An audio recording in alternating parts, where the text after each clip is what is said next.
Here's to the finest crew in Starfleet. When it comes to my crew, you won't get any argument from me. This is a parody. Paramount owns the song. Welcome to The Greatest Generation. It's a Star Trek podcast by a couple of guys. We're a little bit embarrassed to have a Star Trek podcast. I'm Ben Harrison. I'm Adam Pranica. How you doing today, bud? Great. Hanging in there. Feeling good. You look great. Thanks, man. Great and hanging in there feel like we're at two different points on the number line, though. Yeah? So which is it? Like hanging in there means like managing. I'm not thriving, but I'm surviving, you know? I've had a lot to do today, a lot of little errands and chores, just like knocking them down. So in that way, I'm feeling great because I've done a lot of things. That's a happy place for Adam Pranica. Checking things off a list. And I'm hanging in there because I still have more to do. Yeah, I'm hanging in here. Yeah? Personally. Hopefully you aren't found hanging in there at some point in time, Ben. Yeah, I'm not going to go out like Carradine. Your ceiling's like my ceilings, very high. Very. It's just too hard to hang yourself in our studios. I'm tempted, honestly, but it's too much fucking trouble, you know? Yeah, who's going to go through the effort? Yeah. Also, I don't have internet back here, so I wouldn't have anything to jack off to. Right, yeah. When we first moved to LA, into our first, townhouse, we didn't do that thing that we should have when we were, looking at places to live, which was take out your phone and see how your cell reception is.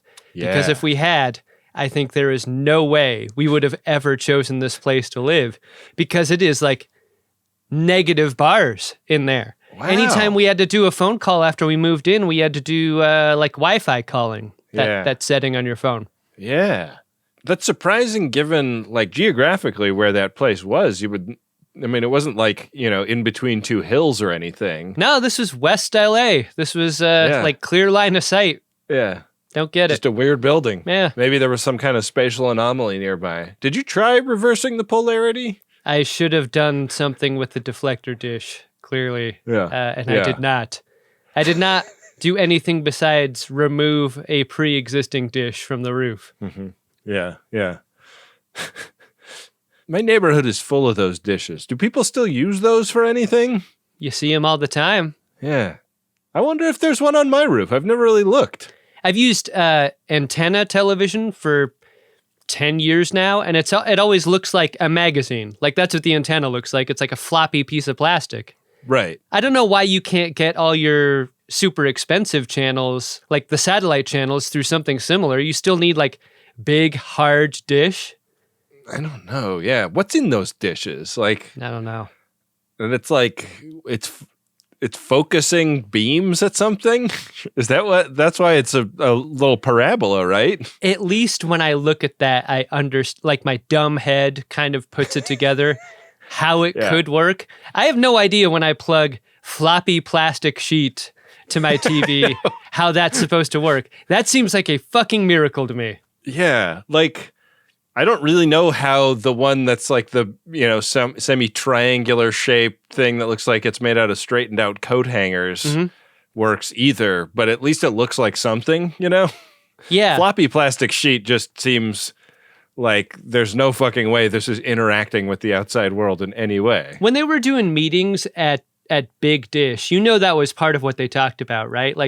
Cool, this new design is better. But it is not better looking. Like how it looks does not give me a lot of confidence. Yeah. Where's the parabola? We need a parabola. My brother-in-law works at Big Dish. I got to ask him about this. See if we can get parabola back. Big Dish. He's in the pocket. In the lobby, there's just the progression of man, from caveman to walking upright version for satellite dishes in the lobby, enormous, smaller. Yeah. Finally, big flappy plastic sheet.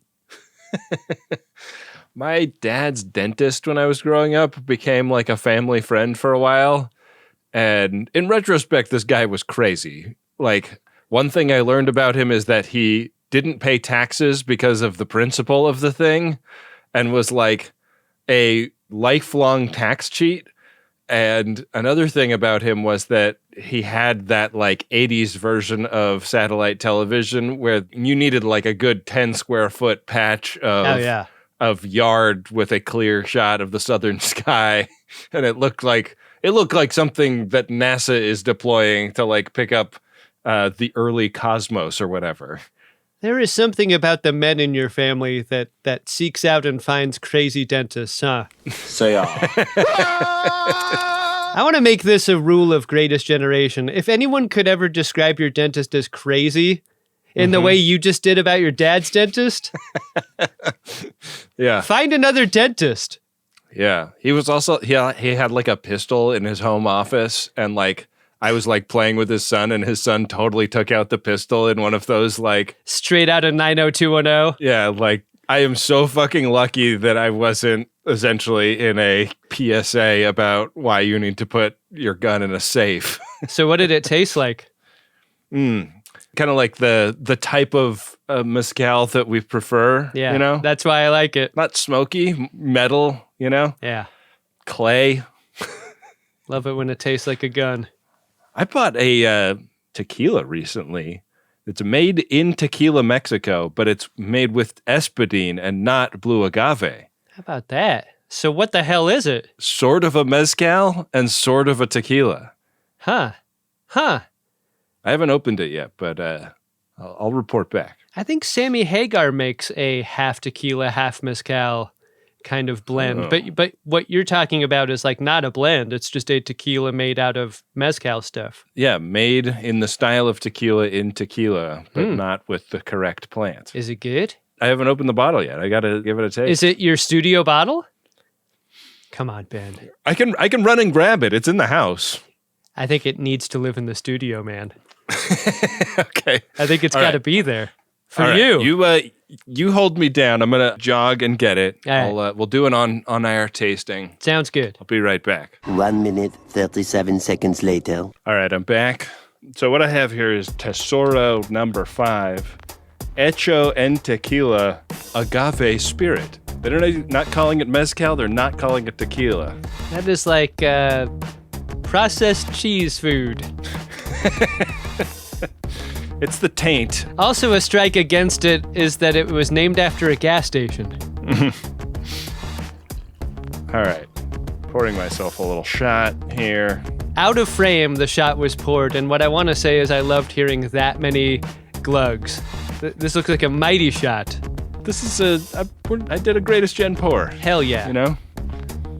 All right. Oh, wow. This is fantastic. How about that? You love a pudding tequila. I do. And yeah. This is a pudding tequila, but like without, like they're not adding anything to it, you know? Yeah. Like they're not like adding like vanilla flavor. Yeah. So it's got like all of the mildness of an espadín mezcal, which like most most common type of mezcal is made with an espadín. Sure. But none of the smokiness of that. It is like it's barely gun barrel and much more pudding. Interesting. Wow, it is crystal clear like water. Mm-hmm. And it looks like it's going down real smooth, Ben. Yeah. Aren't you glad you have a studio bottle now? Fuck yeah. Fuck yeah, dude. That's great. No one has to know. I brought it to take to D&D tonight, but maybe I'll let somebody else pick up the booze. Love that for you. Yeah. Oops, sorry guys. I thought it was someone else's turn. Oh. Also, a very cost-effective bottle. A liter, $25. Wow. Yeah. That's good gas station tequila right there. You gonna go into D&D lit tonight? You know, I feel like I deserve it today of all days. So Absolutely. Let's see how the show goes. You know, we're about to find out, Ben. Let's get started with the season finale of Star Trek Enterprise Season 2. It's episode 26, and it's called The Expanse.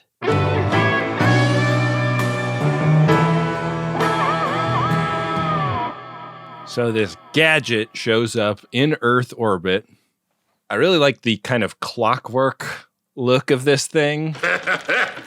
Maravilloso. Yeah, I like that too. Like steampunk super weapon, basically, is what we got going here. You ever like accidentally click on one of those things on YouTube that's like trailer for Wes Anderson's Star Wars movie, and you're like, oh, this is just a bunch of AI shit that somebody put together in Mid-Journey. I actually do not get that reference. I've never watched anything like that. That's a thing? Yeah, like, I don't know. Like, I'll just be on YouTube and, like, you'd think, like, oh, man, there's a trailer for a new Wes Anderson thing, and you, like, click it. Or, there's a trailer for a new, like, Scorsese thing, and you click it, and it's, like, somebody, like, reimagining or re-envisioning something using AI, you know? And it's, like, you can use these, like, platforms, apparently, to just do, like, fantasy casting. And for some reason, it's okay for them to, like, use the likenesses of famous people. Oh, that's weird. For free. Yeah. It makes me think of that thing that was so popular like 10 years ago. You remember the movie trailers that were recut to the musical score of Brokeback Mountain? And like you'd see Back to the Future, but it was like a very different spin on the movie Back to the Future. Right. And so forth. What's going on between Marty and Doc Brown? Yeah, like a lot of movies without that subtext suddenly had a lot of that subtext due mainly to the music. Like, yeah, kind of amazing. But like all those projects used existing footage in a way that you're describing, like this is AI created footage, you're saying. Yeah, Ugh. yeah. Not sure if I like that.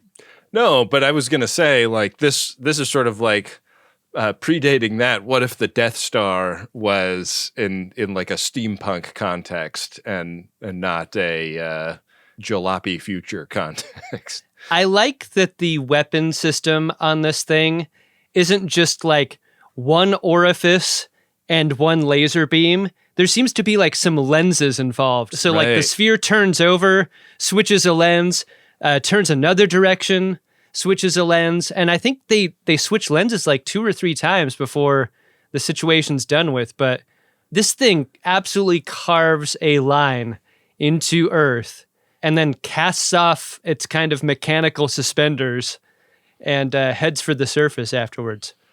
Yeah, it kind of seems like it implodes almost, right? Like, yeah.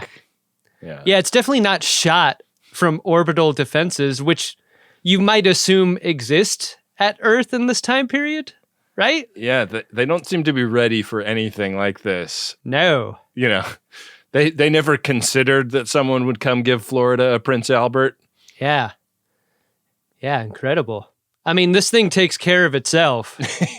So I guess they didn't need the defenses to begin with. After the theme, we're on Kronos. And one detail I noticed from the wide shot, Ben, you've probably noticed this for years, is the rope bridge that leads to the central building. Have we talked about the rope bridge? Like, why does everything have to be a challenge for the Klingons? Do you have the bravery required to walk 50 meters to get your driver's license? Or are you a Patak? Every warrior has the Kalesh given right to petition his government if he has the Garamba. These poor bastards crossing the rope bridge. Like, God, I'm just trying to pay a parking ticket. Jesus. There's also something very funny about, like, anytime they do a wide shot like this on Enterprise, it's clearly like, you know, like Unreal Engine 3 character models. There were 2 guys walking in like the mid foreground who were clearly really badly animated. Yeah. And what they did was layer in a couple of real people in Klingon loaf against a green screen to kind of obscure them. Yeah. like in the much closer foreground. Like it's easier to do that than to redo it. Yeah. Yeah. Like, oh, we just spent like 2 months rendering this on some render farm, you know, of like Pentium 2 processors. So, we're not redoing it. Go slap some loaf on some guys and shoot it in front of a green screen. That's the cheapest way out of this. So inside the council chamber, they're post-gaming yet another failed apprehension of Captain Archer. And the regrets everyone feels about choosing to punish him short of execution when they had the chance. And Duras, son of Temporal, is in there, and he's been given a chance by the council to get his honor back. Yeah. Like, it's the classic managerial situation, like when you're pipped. Mm-hmm. Like, everyone around here in the department knows that you've been a great disappointment, and what we're going to do is give you a task that's extremely difficult. And that way, when you fail the task, we have a great reason to fire you.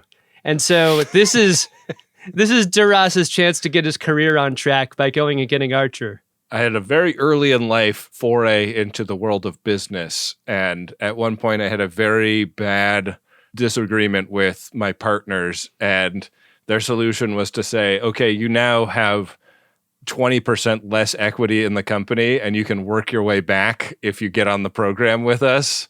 And they tried to make me sign a document to that effect. And I was like, why would I sign something that takes my equity away? Why is Duras agreeing to this, is what I'm saying. Back to that story, what would have made you sign that, just for my understanding? You know. I mean, would anything have convinced you at that point? I'm a pretty accommodating guy, but I could get stubborn in situations like that. Yeah. Man, what a catch-22 for a Duras type, because you can tell that he's like a fuck all of y'all kind of guy. Yeah. And yet the bridge of a bird of prey calls to him. Like it must, really right? Does. Yeah. You got to get back on that BOP. Yeah. Yeah. Back on Enterprise in the briefing room, Archer tells the senior staff about the Florida bifurcation, which is 4,000 kilometers long.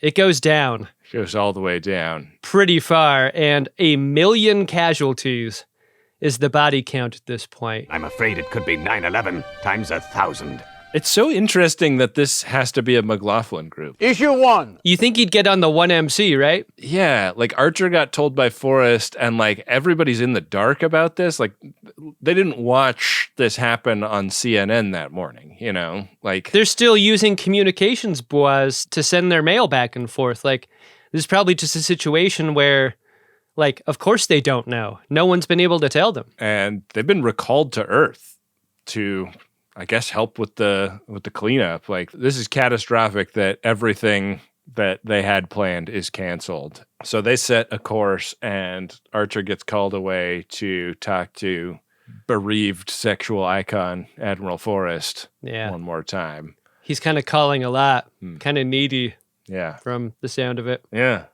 You hate to see someone with this much riz in a state like that, you know?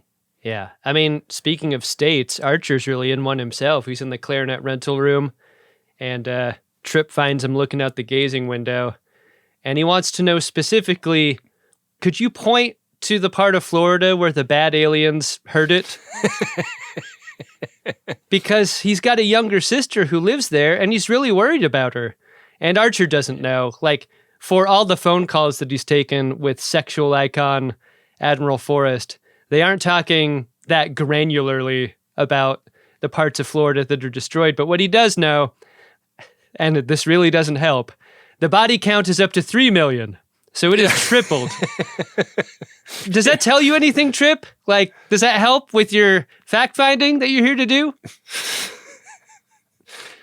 Every time they talk to Archer about these conversations he's having with Forrest, it reminds me of conversations I have with my wife where, like, I will interact with, you know, somebody at the gas company or, you know, one of my children's pediatricians or something, and she'll have like 1 million questions, you know, and she'll be like, so what did they say about this? And I'm like, well, I didn't ask them about that. I didn't ask.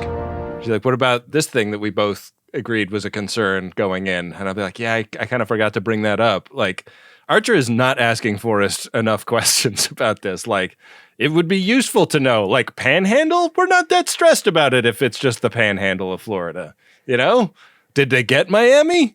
I can't believe I'm about to do this, but in defense of Archer, like, he can't really ask about a specific person and their condition W/R/T, the trench that's been dug from orbit. He could ask about like which theme parks got taken out, you know? Yeah. Like that would be helpful. That would give us a kind of something to go on. You know, like Trip is theorizing maybe she was out of state because architects travel so much. But yeah, Trip is pretty fired up. This has some like, why do the terrorists hate us energy? Like who knows who did this and why? It's still a really big question. This is a very interesting Trip Tucker episode because you see a gear in Connor Trenier that I don't feel like we get very much of. Like a haunted and sad Trip Tucker is not the good time Charlie that I like to be around on this show. A Trip Tucker who has a hole in his heart that he can only think to fill through violence is pretty intense. Yeah. We must stop the terror.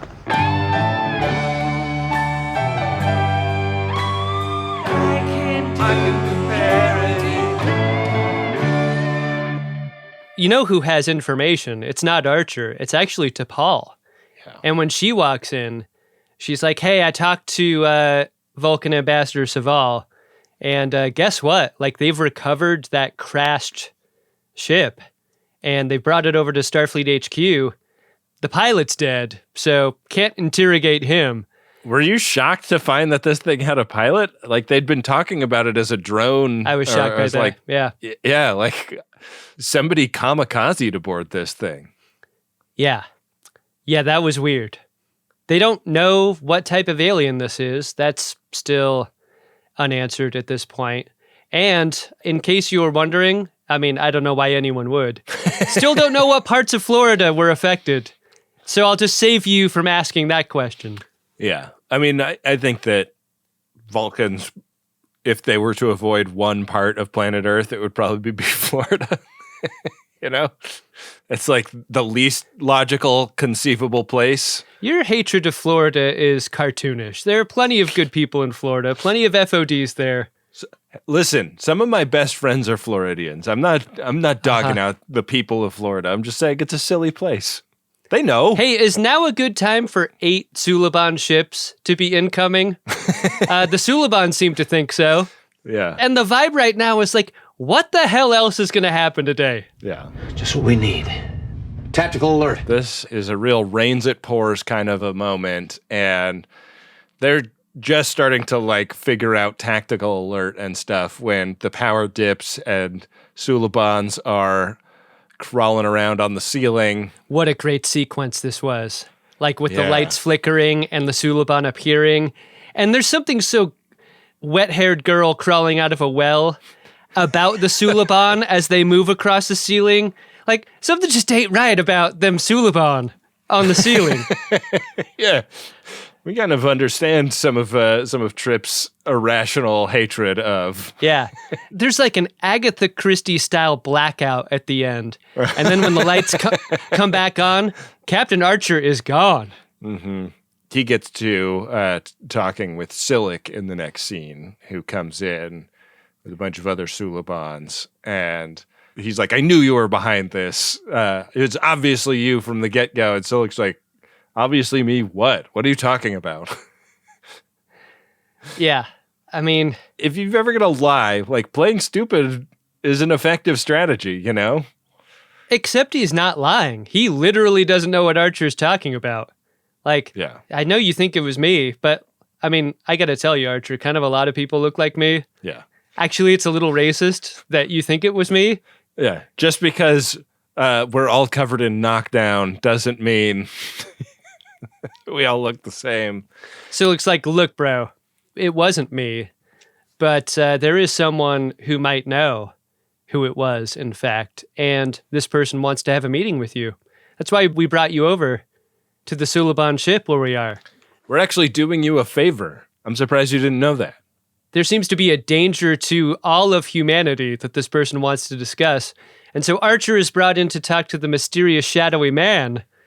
Yeah. And this person tells Archer that the Xindi attacked Earth as a reaction to their homeworld being destroyed by humans 400 years in the future.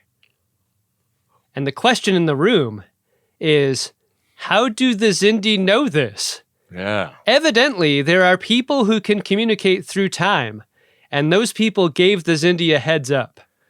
And Archer seems pretty uppity for someone who is the third most powerful person in a room with 3 people in it, right? Your planet was attacked. I'm aware of that. I was kind of surprised by him. Yeah. I think we learned from Crewman Daniels that some people in the Temporal Cold War can send people and things physically through time, but other people can only send information. But I thought Column of Light Man was on the only information team. Yeah. So that's maybe it's like a multi-partite war where it's not just one side against another. There's like multiple angles, and it's like one of those intersections in Beverly Hills that's impossible to know when it's your turn kind of a thing. When Newman on Seinfeld talks about controlling the mail, meaning controlling information, is that also what Shadowy Man is talking about? Like some folks involved in the Temporal Cold War control the mail. That's why when Archer walked into the room, he went, "Hello, Shadowy Man." Maybe the worst news of all, Ben. That thing that attacked Earth, that was just a prototype. That was just a piece of shit ship. Like the real thing, that's getting built by the Xindi right now. And the plan is to take the Big Daddy back over to Earth to exterminate humans before they have a chance to do the Xindi dirty in the future. Hey, Xindi, I have a pitch. Test your super weapon, the small version of your super weapon, on not Earth. Don't give them a heads up that you're coming with your planet killer. Such a great strategy. You know? God, so fucking smart. Why give them all this time to react, to respond in kind? Yeah. Potentially. Yeah. Yeah. It's why you don't run the bank robbery plan on an actual bank before the bank you're planning on robbing. You order a perfect copy of the vault as though that will go unnoticed. Exactly. And you practice in your warehouse that you have access to with your team. Yep. And your unlimited budget. You do a kind of rehearsal, like the show The Rehearsal, which I'm so glad is coming back. That fucking show is crazy. I love it. I hope they can find some people with some more weirdly specific views. I still think about Orange Juice Man. You're an awful, all the time. awful person. I learned so much about numerology, Yeah. I spent a lot of time in that bar when I was in my 20s, by the way. That exact bar? Yeah. That's incredible. Yeah. It was fun that it was one that I was familiar with, Lest you believe the Shadowy Man is doing this because he's got a soft spot for humanity or whatever, that's not the case. It is not. What his axe is to grind here is that if the Xindi go through with this, they were going to pollute the timeline in such a way that he sees as highly objectionable. So he's like kind of a Greenpeace kind of person. Like he wants to gum up the works of the global oil trade. This fucking guy. He's like, you got no choice but to believe me. You have no information without me, so here you go. Why don't you take this conversation back to Enterprise and see how it plays? And Archer tries it out on T'Pol in the clarinet rental closet. Is trying the conversation out on T'Pol the version of the Xindi practice weapon being used on Earth instead of on someone more friendly? Like Archer should be doing this with Reed or something, right? I've heard that when Chris Rock runs material and does spots around New York, he is like as un-Chris Rock as possible. Like he is just saying the joke in the flattest tone you can believe. That's interesting. To know whether or not its architecture and its premise is good without his riz. Right. Which sells a ton of comedy. Yeah, I get that. Right. So I feel like trying your material on T'Pol has got to be the same thing. Like if you get a laugh like this, this is going to fucking kill. Chris Rock showed up in an episode of Homicide my wife and I watched a couple nights ago. Whoa. Amazing. Man. What that show was able to pull as guest actors. I've been meaning to check that out now that it's on streaming. It's real good. Yeah. T'Pol is like not logical, no time travel. The Vulcans say so. What do you make of her point being like, well, yeah, if time travel is real, why did they tell you after the attack instead of before? Like, that's kind of dumb, right? Yeah. And Archer, like, you could tell there's a split second where Archer's like, fuck. That makes so much sense. I don't know how any of this works. Nobody knows how this works. It's time travel. This is the angry Archer that sort of matches the angry Trip. Like, I feel like every time Trip gets angry, Archer gets like cold and icy, but he gets hot angry in front of T'Pol here. I need your support. Not your damn skepticism. I love Archer at the end of the scene is like, can you please just fucking humor me? I don't care if you believe me or not, but just like in this moment, be like, okay, maybe. It doesn't work for Chris Rock to ask the audience to just like, Jeb Bush, please clap. We've seen Archer angry before, but I don't know why. I like this Archer. I like it so much. I think this is a great Archer episode. Cranky Archer. Yeah.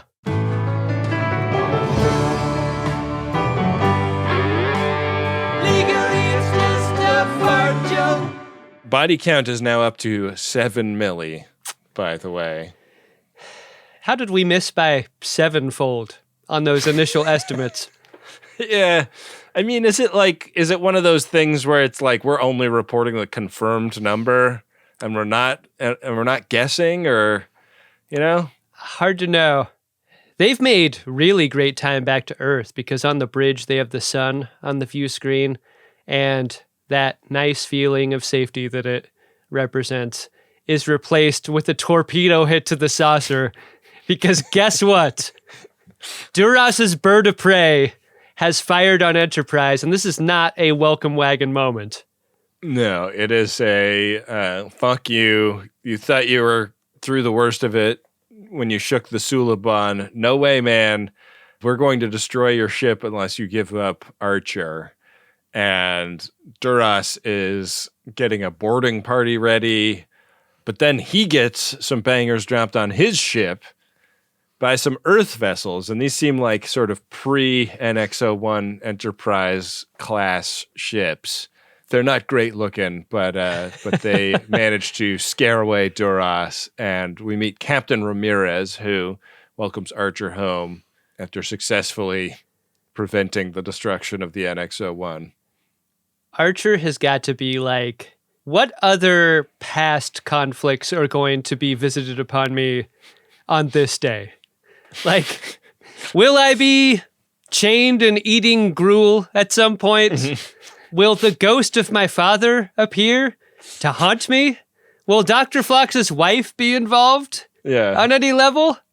It feels like everything's on the table. Is Susie Plaxton going to be wielding heavy weaponry? Yeah. Is Clancy Brown anywhere nearby? I would like to know. So with the Duras issue neutralized for the moment, the crew has an opportunity to look at all the damage that's been done to Earth through the view screen, and you hear the single brass instrument of orbital bombardment play as they do. I was surprised it wasn't dustier and smokier around the scar. Like, I guess it's taken them quite a while to get back, and maybe it's settled, but it seems like this would be like an atmospheric event too. It seems like it would be capable of killing dinosaurs. Yeah. This sort of destruction. Like when you see it, the beam go from land to sea, and it's like frothing the ocean up. Like, are there any manatees left? Did they survive, or did they all boil? The frothy mix of ocean and manatee carcasses this thing made. Pretty gross. Yeah. So Archer pitches command on his temporal Cold War shit. Or I guess Forrest pitches them. Like, I don't know who's above Forrest, but Forrest doesn't seem to have a lot of pull with whoever those people are. It's clear that the shadowy man isn't the only man in the shadows of this show, because you're right, the people above Forrest, I don't think we have any interactions with this episode. Yeah. Anyways, they didn't buy the temporal Cold War thing, but Archer is really keen to rig up the Enterprise for a long mission and take it out to find the Xindi, the people who are being blamed for this attack. And we learn that they are inside an area of space called the Delphic Expanse that's 3 months away at high warp. And this sounds like a pretty rough part of town. Like we hear some descriptions of ships that like tried to go in there intentionally and some that didn't go in there intentionally, and some of the like horrific Event Horizon-esque things that befell these crews. Doesn't sound great. I think it's important that it's Saval that lays this information out there, because for as non-emotional as Saval is, to hear these descriptions come from him, like the horror feels even more horribler than if Admiral Forrest were in there talking about it, you know?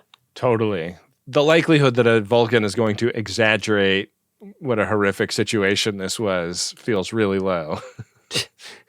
I love, like, he doesn't have to go into the detail that he does, but he's like, yeah, so, like, have you ever imagined what a Klingon would look like inside out? Have you ever seen the kids show Mr. Body? Now think about those same Klingons, those inside out Klingons. Imagine them living through that experience.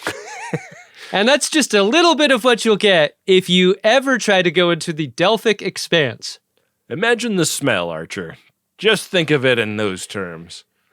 Yeah, in this case, the Klingons smell even worse on the outside. See what I did there? Yeah. Star Wars reference. Wow. I'm a character in Star Trek.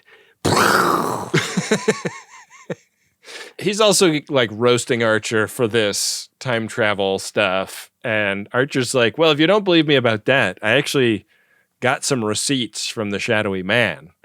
And they go into the like TWA Flight 800 reassembly hangar where they've got all the debris from the attack sphere that the Vulcans recovered. And Archer is like radiocarbon dating all of the stuff in there. And some of it's like, oh, this was like made a year or two ago. This was made 4 years ago. This was made negative number of years ago. Yeah. What? I love that they designed the radiocarbon dating thing with negative number setting. Like, I know this is unlikely, but if we do scan stuff from the future, we're going to want to have the ability to describe that on screen.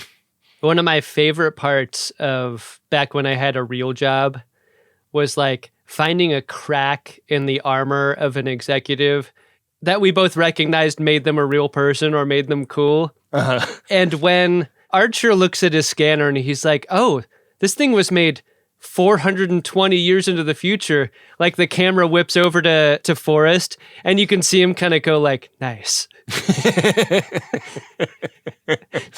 And Archer, back to Archer, like, oh, okay. Oh. All right.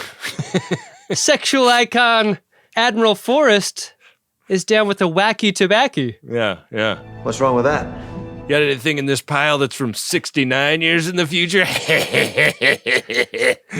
Saval, in case you've forgotten, is in the room also. Yeah. And even though there is a device that has told everyone that this thing is from the future, he's still not believing. Yeah. But that doesn't stop Forrest from saying he's going to go back to Starfleet Command and tell them about this new evidence. We also see the incinerated body of the pilot, like so crisped up that it's pretty hard to tell what kind of loaf was on this person. If it was crisped up all the way through, you wouldn't bother refrigerating it, right? There has to be some of it that's probably still a little soft. That's why you put it in the cooler. You think that they did like a reverse sear situation? I think so, yeah. Yeah, that's what I'm saying. Yeah, he's still medium rare on the inside. They think it's a Xindi, but they don't know. Yeah, they want to find out. So in space dock, Archer is visited by a Vulcan named Dr. Ferrat, who is going to treat him for some weird radiation that was on that debris.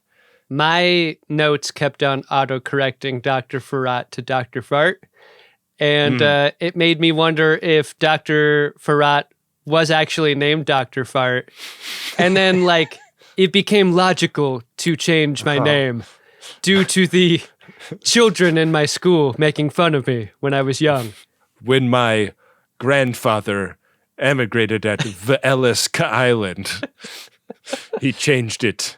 A kindly immigration officer explained what the connotation would be. He made my school-age years bearable. So he's there to examine Archer because he was exposed to something called periodic radiation from the alien probe. And this is just a standard scan. Like when you're exposed to this radiation, there can sometimes be some side effects. But like during the exam, Dr. Fart appears more interested in Captain Archer's mind than his body. Have you encountered people from the future before? A number of times. Does this have anything to do with the radiation? And I love the cutting back and forth between the two shot of Archer and Dr. Fart and Dr. Phlox, like eavesdropping and noticing and clocking what's happening here. Because Dr. Fart tries to like establish some rapport with Archer by saying like, you know, not all Vulcans are so orthodox about this time travel stuff. Like some of us believe in it. That threw me off too.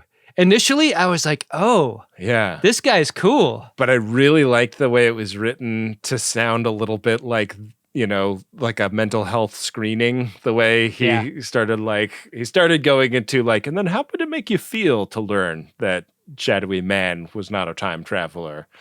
At some point, like Phlox is like, I mean, he basically snaps a pencil and turns around and goes off on Dr. Fart. You come to my sick bay under false pretenses? Where are your medical ethics? Is everyone angry this episode? Pretty much. Like the blood is running hot on the entrepreneur, and the way Dr. Phlox figured this out is he was like listening to the questions. He's like, let me run a quick like LinkedIn search of this guy. And he's like, the only Dr. Fart anywhere near here is a psychiatrist and not somebody that treats radiation. The scene goes on for a few more seconds, like past Dr. Phlox's face and toward a bookshelf. And you can see one of the books has an exploding volcano on it. And you're like, oh, all right, I get it. I get why he hates them so much. Archer kind of implies that they're going to space this guy. He's like, escort him to the airlock. I like that. I love the idea that they just blow him out. Like, you fucked up, Dr. Fart. Escort Dr. Fart to the airlock. That's a executable offense here. Yeah. Faith of the fart. And you will never take the greatest gin alive. Ben would rather die. What? Trip and Reed visit the trench, and they're standing in like the parking lot of a Piggly Wiggly looking over this thing. My sister and I used to love this fast casual chain. I love a Piggly Wiggly. Yeah, we learn that she has passed, very sadly. Are you sure? Oh, yeah. I just want to scrutinize this a little bit because, like, there's no body, but still I will grieve. Yeah, I think there wouldn't be, right? Like, if it made a trench that's like 200 feet deep, there's probably not a lot of human remains in there. It's just very distracting how much this looks like a Command and Conquer cutscene, you know?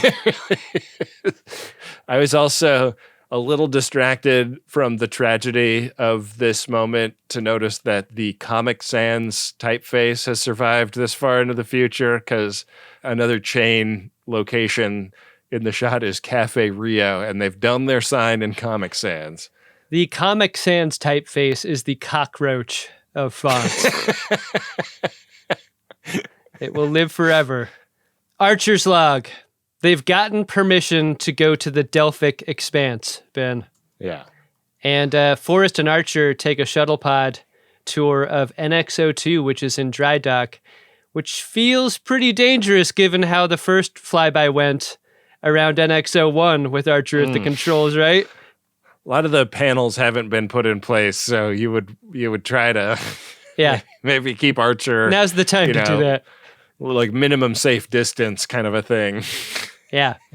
The word is the Enterprise is getting refitted as we speak, like before they go out on this mission. Yeah. Some new bells and whistles are being added.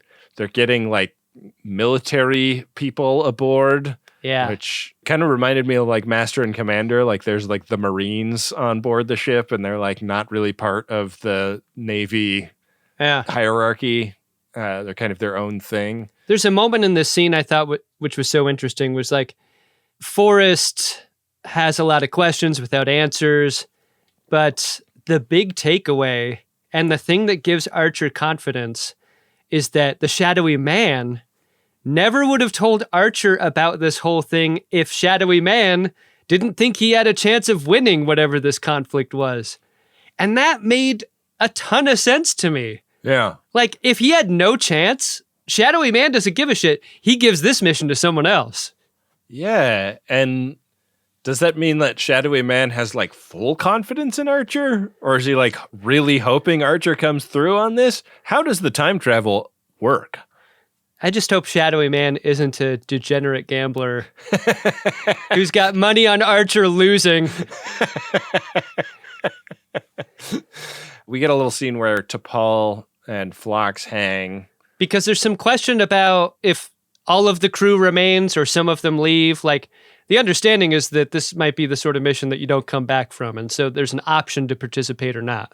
Right. And as the two aliens, the two people not involved in whatever conflict seems to be blossoming between Earth and these Xindi, shouldn't they not run the risk of being on the warship that the Enterprise is becoming? I'm Swedish. I don't have to go to Vietnam, right? Is kind of the vibe. Yeah. But I mean, like, Phlox's beetle order speaks volumes. You don't order that many beetles if you're planning on leaving the ship. Yeah, the volume of beetles is what's speaking volume. Mm-hmm. So T'Pol confesses that the Vulcan High Command has ordered her not to go on the big trip. And he asks her, like, what she's more allegiant to, the Vulcans or Archer. Weird question. Obvious answer, the Vulcans. Her answer is giving us a classic turn and walk away to end the scene. Yeah. We don't know at this point. Because we go to the armory next, where we see replacement torpedoes being loaded in, and these look familiar. Dude. They look a lot more like what you'd see on the D than you did it in Season 1 of Enterprise. Are these Mark I? They are. They're not Mark IV yet. They're Mark I. Mark I.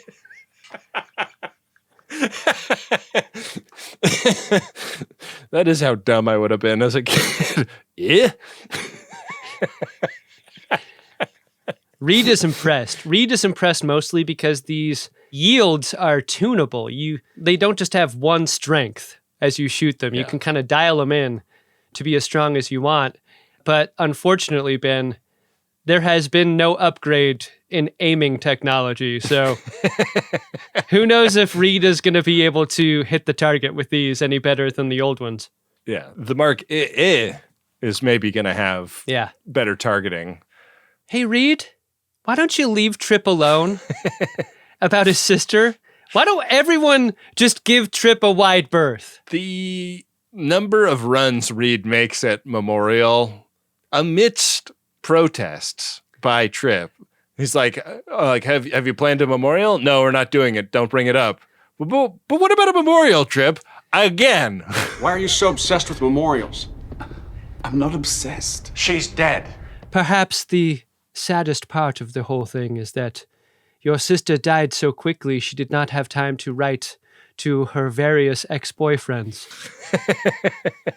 to tell them of her regrets during their relationships, the way I would have, had I had the time. Yeah. Trip is like, you know what I'm focused on instead of memorials? Revenge. Yeah. And I'd like you to focus on getting the fuck out of my way so I can feel the feelings I want to feel.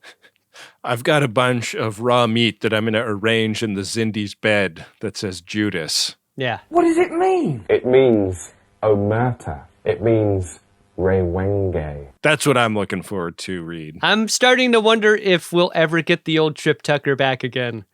He is a coiled spring, and he has been for most of the episode. This might change him forever. Yeah. The Vulcan ambassador Soval and sexual icon Admiral Forrest want to show Archer some grainy footage, and Archer gets really excited because he's like, "Oh man, like I know Forrest's a fuck machine. I bet Soval has bagged a babe or two in his day. Let's see what this is." Now it's just kind of like PG rated Event Horizon footage. It's really not that scary. Yeah, if for some reason Event Horizon was cut for the NBC Friday night movie, like this would be the version of the captain's log that you'd get. Like a bunch of squishy faces and agony sounds. That's what you get. I mean, it's like slightly more horrifying because like it's Vulcans acting strange, but you want a guy to hold out eyeballs on, in his palms, Is there an amount of film grain that you can use that permits the unedited version of the Event Horizon captain's log to be shown? Like layer after layer of grain. Yeah. Is there a grain enough to cover the eyeballs in such a way that it could play for network TV? Do you think that they thought about using it, but they were like, we already dipped into that well? Like Star Trek can't use Event Horizon a second time, basically. I know. Yeah. That was fun when they used it the first time. It really was. This was a Vulcan ship that was destroyed because they went to the Delphic Expanse for like 1 fucking second. It drove them all mad. And Soval is trying to use this to persuade Archer not to go on this mission. And Archer's like, "No, man, I'm not afraid of your extremely tame version of Event Horizon." And Soval's like, "Okay, well, I just want to talk to T'Pol alone." And he tells T'Pol that after she endures a year of, I guess, like compensatory service back on Vulcan, she can maybe get her old job on Earth back. It's kind of like the same pitch that Duras got at the beginning of the episode. Like, you do this for me, like, you can maybe claw your way back into my good graces. In this scene and so many others this episode, folks presume what T'Pol wants and how she feels. Yeah. Like, of course, you're going to want to go back to Vulcan. Of course, these smells and foods and so forth on Enterprise must disgust you, etc. But maybe the biggest reason to not go on the mission is that it is suicidal in nature. Like, that's clearly the biggest pitch. It's like, hey, you could also not die and go back to Vulcan, right? Yeah. And T'Pol's like, how about you let me make up my mind about whether or not I want to go on a suicide mission? Fair use all day long. So Archer is going to drop her off on Vulcan on their way out to the Delphic Expanse. Forrest basically like grabs both his shoulders and is like, "Hey, man. Hey. And Archer's like, I know. I'm so glad they didn't put words in Forrest's mouth for this, like that it's just understood between them, that there's this respect and admiration and appreciation for what's about to happen. Yeah. Instead of like boy, I really have a halftime speech chambered. But I don't need to do that, do I? No, sir. And then like they just cut it for time. Clear eyes, full high. Yeah. I don't want your... So the ship leaves space dock, and Duras has just been waiting for them the entire time. Why wouldn't you just wait for them? You got a ship with a cloaking device. Doesn't seem like the humans have any hope of finding him anywhere. I wondered how long they were in space dock for. Like the refit either went really fast or Duras waited kind of a long time. Yeah. We get a scene where Trip and Archer are talking about the imminent departure of T'Pol and like drinking the brown liquor of, we're going to miss that one. She was a real one. Hey, Trip and Archer, if you're going to miss someone who's about to leave, how about you drink with her? I know. I thought this was fucked up. It was almost as fucked up as them talking about how great it was that Archer brought Porthos to the suicide mission. No people have returned from the Delphic Expanse. I doubt any dogs have. Cool, Archer. Yeah. That's great. This is also a scene where Trip reiterates, in case anybody hadn't noticed, that he is out for blood and wants to extract a commitment from Archer that we are going to absolutely fuck these people's shit up in response to what they done. I am so angry. I'm going to be even angrier with a hangover. They're really getting into the brown, aren't they? They are. They're really knocking it back when bangers start dropping on the ship, and they get into another firefight with Duras, and they've got enhanced hull plating. How about that? And better torpedoes. Like, Duras was not prepared for them to be both better defended and better able to knock his ship out. Can you explain the strategy? Like we cut over to Duras and he's like, whoa, these torpedoes, huh? When we cut back to Enterprise, we learned that the yield had been dialed down on those first couple shots. Why are they not shooting full yield torpedoes right away? This would solve the Duras problem for hundreds of years. Yeah. That would be good. Right? The House of Duras sucks. If I'm Reed, 100% is the strength I want these torpedoes going out with. Right, like Captain yells back like fire like a full spread at 10% yield. You go like, whoops. Yeah. Oh shit, I let him go a little hotter than you asked for, Cap. Sorry about that. Well, they work. Yeah, I mean, as they are, they work. Enterprise leaves this bird of prey in the dust after crippling it, and they head to Vulcan once more. So Vulcan's 2 days away when T'Pol comes to talk to Archer in the captain's mess. T'Pol's like, is anyone going to talk to me on this trip? Like, I'm unclear about if anyone's going to miss me at all. Yeah. She has decided to come on the adventure and has going to resign her commission because Archer hasn't got a science officer as good as her. There's nobody he can promote into the position that would really cut it. He needs her. Ben, this is many, many years before the way to resign your job looked like taking off your comm badge. Mm-hmm. And because Berman and Braga wrote this episode, T'Pol just takes off her top and puts it on the table, thus signifying that she's resigned in order to remain on Enterprise. This is actually the first time that they showed frontal nudity on network television, and the way they got around FCC rules is that she's not technically human. Right. It'd be like showing a topless chimpanzee or gazelle, you know. This scene is interrupted because rather than answering T'Pol in the room about whether or not Archer needs her, he walks her to the bridge and orders the course change in a very dramatic way, like with tons of panache. He's like, we are not going to Vulcan anymore. We are going to the Delphic Expanse because she is coming with us. So we get another captain's log. We're now 7 weeks later, and they're at the edge of Delphic Expanse space, and it's a cotton candy nebula that they're looking at. It's a big nebula. It's a purple nebula. They start heading in. They launch a communications buoy. Mm-hmm. It's nice. So at least they got that going for them. Yeah. I mean, they're going to want to see this footage, right? Like, after we go in there, I mean, the footage is going to blow your mind. Probably not appropriate for network television. Right. We'll let them figure that out. Suddenly, 3 birds of prey are on their ass, and Duras wants them to surrender again, and Archer basically tells them to eat shit. They plunge into this cloud, and the other Klingons are too chicken to follow them, but Duras powers on, and suddenly the new torpedoes don't seem to work that good. Yeah. I think this suggests that Reed maybe got lucky in the first space battle. Yeah. Like, even Reed is going to hit the target once or twice. Yeah. He does not hit this time.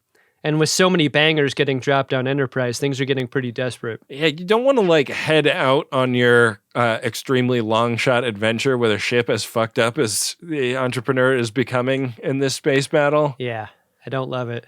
It'd be like if Year of Hell was the pilot of Voyager, you know?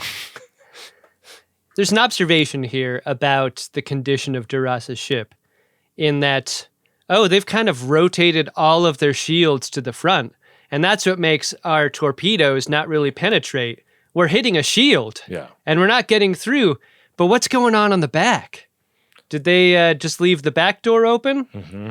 That's the guess. That's the prevailing theory.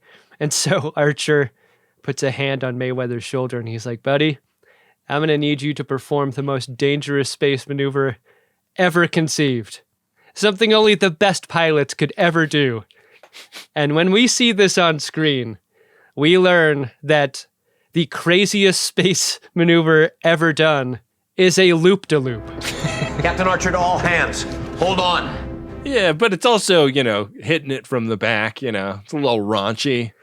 They hammer Duras' ship from behind, and it's destroyed. And then the aftermath, Mayweather was like, woo! That was crazy. Do not ask me to do that again. Like it took every ounce of courage and strength and know-how to do it. Yeah. I was amazed that they actually blew Duras' ship to pieces. I know. I was surprised that was the end of the episode also. Like, is this RSVP Duras? Like, there is that front section where the bridge is that's sort of like floating toward the Expanse. Is this the same Duras that Worf later kills? No, this is like Granddaddy Duras? Not all Durases. Oh. I think is the idea.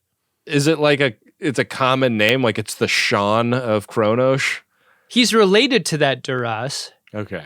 He's descended from Lursa, but I think they're like cousins. They're not like direct descendants. Yeah, I still don't really get how the houses work in Klingon world. How do we still not know how the houses work? Because fucking Aaron Walke hasn't written that episode of like this is what Prodigy is doing. Is it's like solving all of these things. Like, is Gary Seven and Lobster Hands friends? We need more Star Trek made for kids so that we can start putting things together like this. So that we can start understanding what we're watching. It's so interesting the way this episode ends, Ben, because as a season finale, I would have guessed that we'd get some duns, we'd get a to be continued, but instead we get a moment of triumph almost, in that Archer orders the ship forward, and as the ship moves into the Expanse, we're going to move on to season 3 for the next episode. Yeah. But how'd you like this one?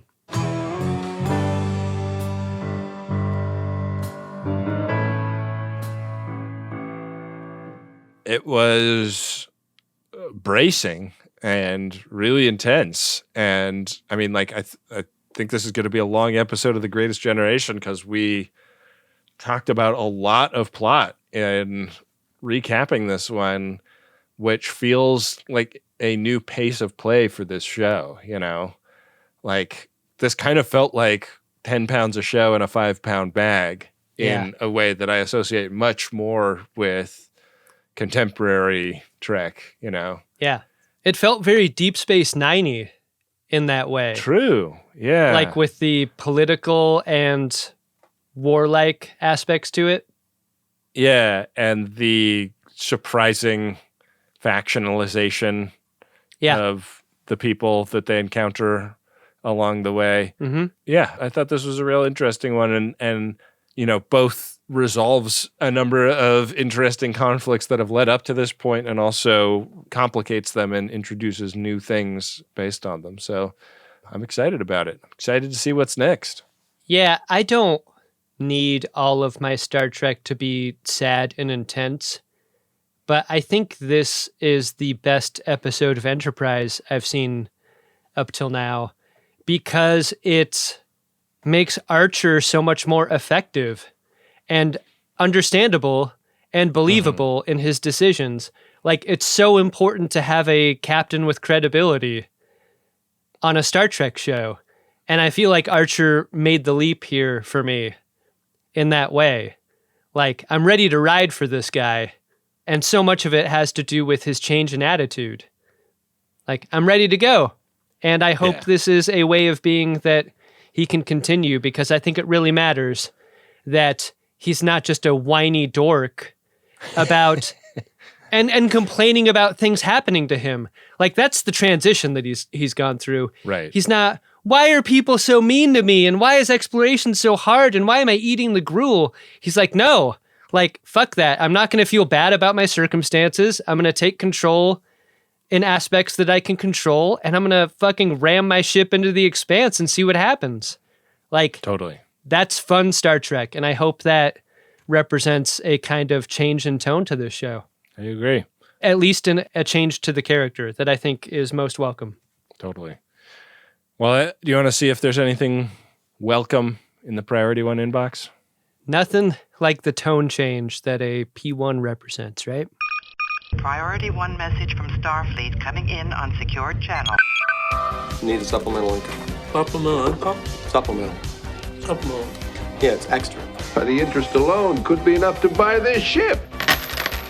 Adam, this P1 is of a promotional nature, and it goes like this. B&A! I've been dreaming of this P1 ever since that Mornhammer app, or was it a Power Hour? I don't know. Where y'all did shots of bad hard seltzer and were very sad. Want better booze? Make it yourself! My book, Hard Seltzer, Iced Tea, Kombucha, and Cider, is out on April 8th, and it's about making tasty drinks in your very own home. What my theory presupposes is that if you're a Star Trek nerd, you might also be a home brewing nerd, even if you don't know it yet. Buy my book anywhere you buy books. Thanks, Friends of DeSoto. Look at Emma Christensen going after the greatest gin pop. Yeah, so the call to action here. Curious about home brewing? Search Emma Christensen, Hard Seltzer, and buy my book. That last name is spelled Chrisstensen. Dang, I'm going to go to bookshop.org and order myself a copy of this, because that sounds like a really fun summer project. Well, good luck with that book, Emma. Yeah, I'm excited about it. Ben, we got a Priority 1 message here from Tony. It's to Ben, Adam, and the FODs. Here's that message. The cafeteria at work ran a Super Bowl guessing contest, which I won. Hey! With Eagles win 39-24. On Monday, I was led into the kitchen and handed my prize mug. A line cook said, "Nice guess. Crazy how you nailed that." To which I replied, "Yeah, I really need to think of better uses for my time machine." Dead silence in the kitchen. Whoa! Bad bits drop?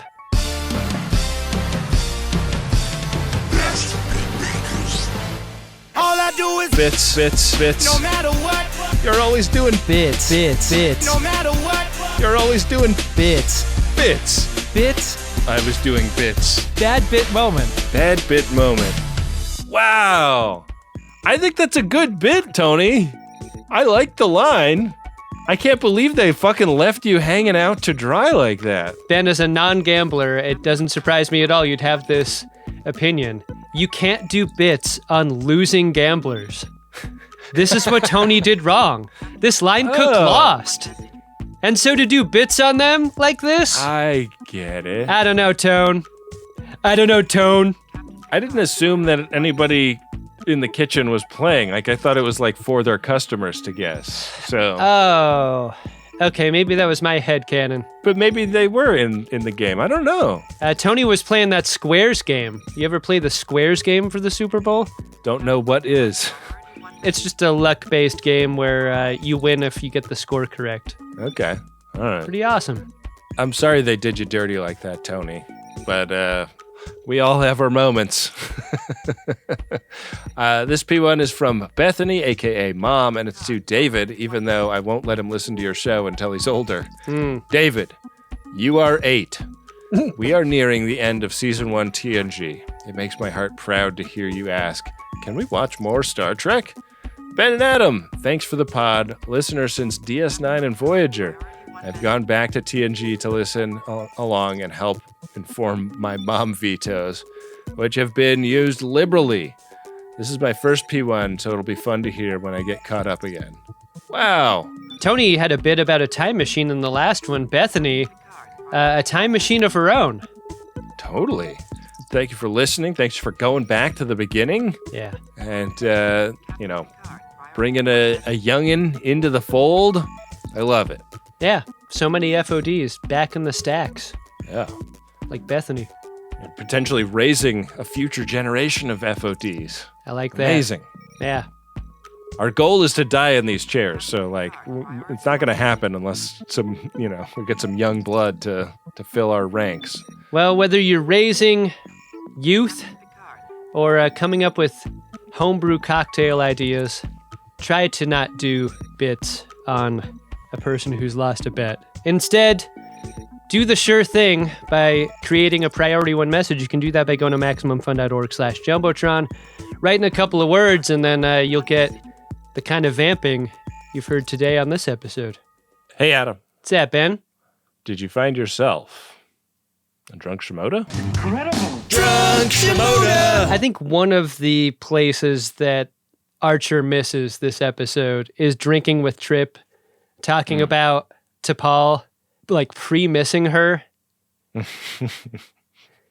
It's hard to appreciate the things you have when you have them before they're gone.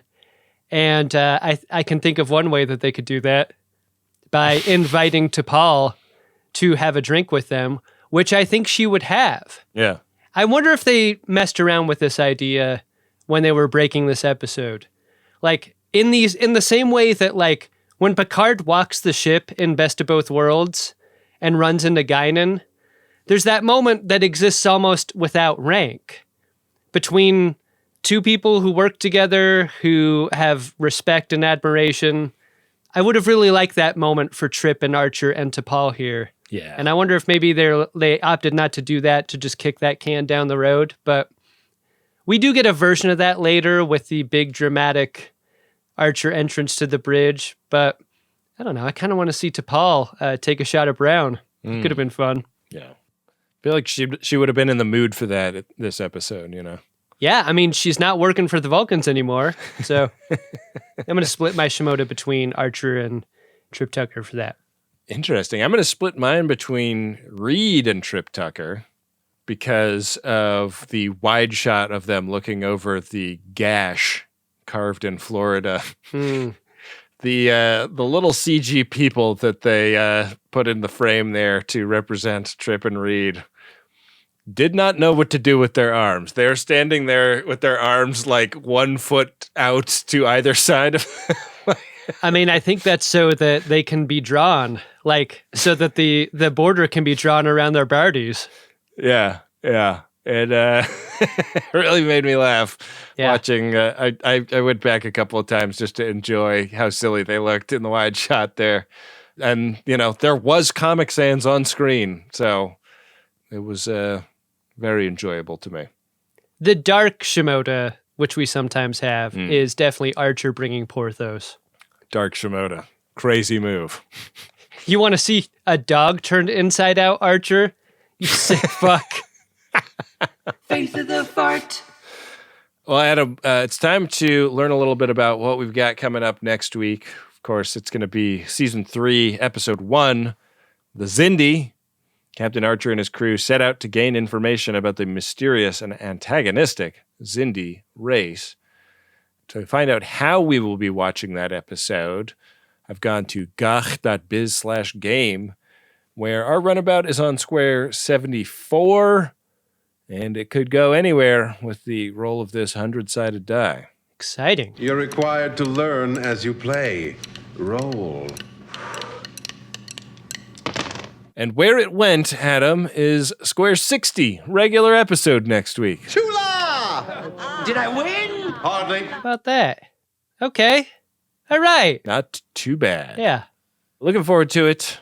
I want to say thank you to some really important people, some people without whom this just wouldn't be possible. Of course, we got to thank the Friends of DeSoto who support the show at MaximumFun.org/join. Got to thank Wendy Pretty, our intrepid producer and editor.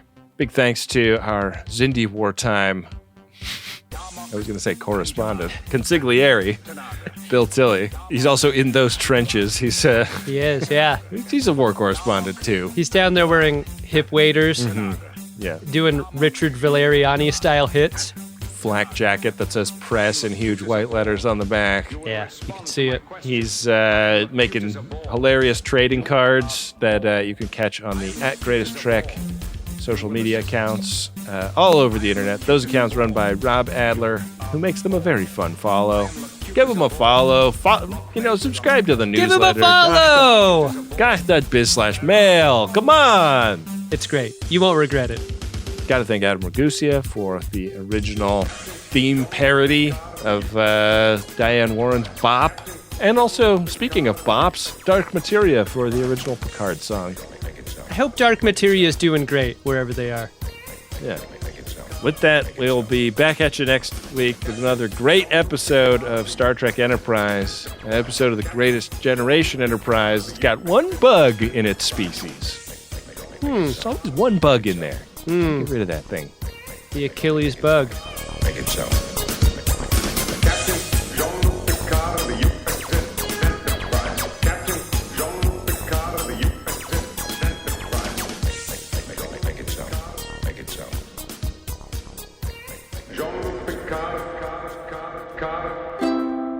Maximum Fun, a worker-owned network of artist-owned shows supported directly by you.